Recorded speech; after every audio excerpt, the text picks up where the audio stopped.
Kasama. Miller. Monroe Moreno. O'Neill. Roth. Torres Fawcett. Yeager. Urick.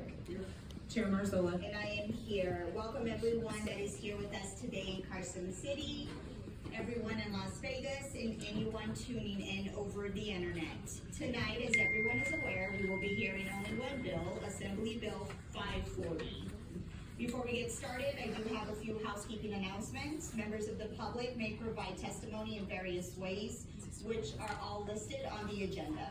When testifying, please remember to turn on your microphone to speak and off to listen, and also remember to please state and spell your name for the record. If you have handouts for the committee, please provide 20 copies to the committee secretary prior to your testimony. Committee information is available on the legislature's website. You may also watch our meetings through the legislature's YouTube channel. We ask that public comments be kept to 2 minutes per person so that everyone can be accommodated. As always, I expect courtesy and respect in all our interactions, even if we may not agree. Also, please check your phones, your computers, make sure that they're either off or on silent mode.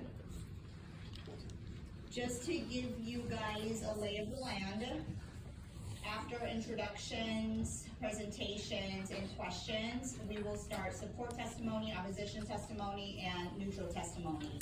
It will be 30 minutes of support, 30 minutes of opposition, and 30 minutes of neutral. 10 minutes will be here in Carson City, 10 minutes will be in Las Vegas, and 10 minutes over the phone lines.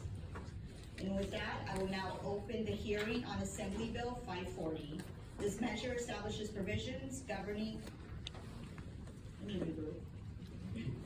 revised provisions relating to governmental administration. Governor, when you're ready.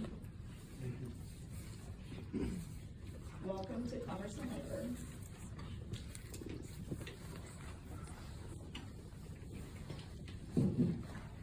All right. Well, welcome everybody. Thank you for the opportunity. So Chair Marzola, Vice Chair Howdy, and members of the Assembly Committee on Commerce and Labor, good evening. I'd like to start by thanking you all for taking the time to hear Assembly Bill 540, my Nevada Housing Access and Attainability Act.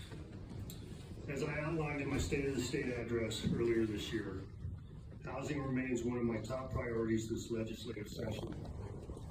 We all know that home means Nevada.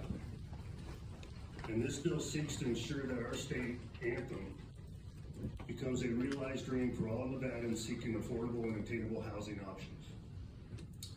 The Nevada Housing Access and Attainability Act represents a bold, innovative, and comprehensive approach to addressing our state's housing challenges by lowering the cost of housing, expanding attainable housing options, and eliminating barriers to development.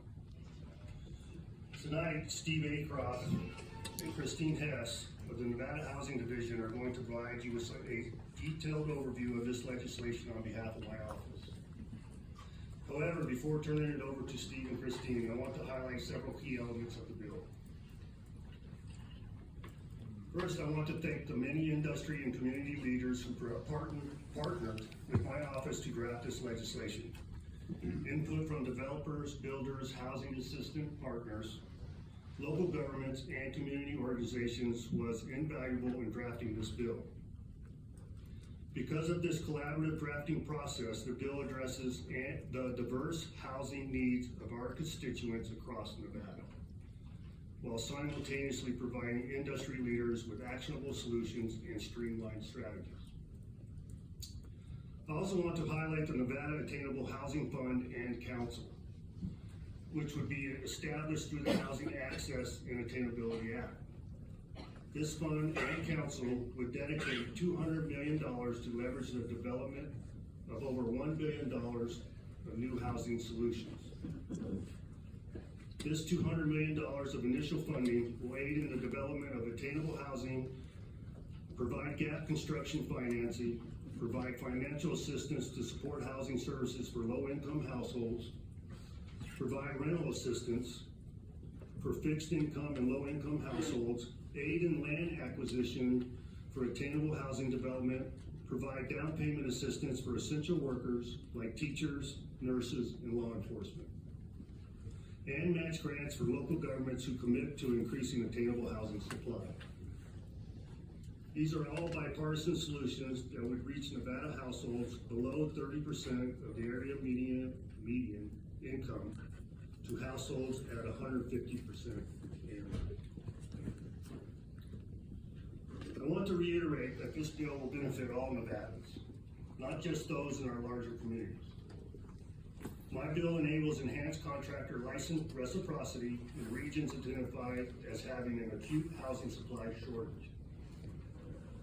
Like in our rural communities, this streamlined approach will foster development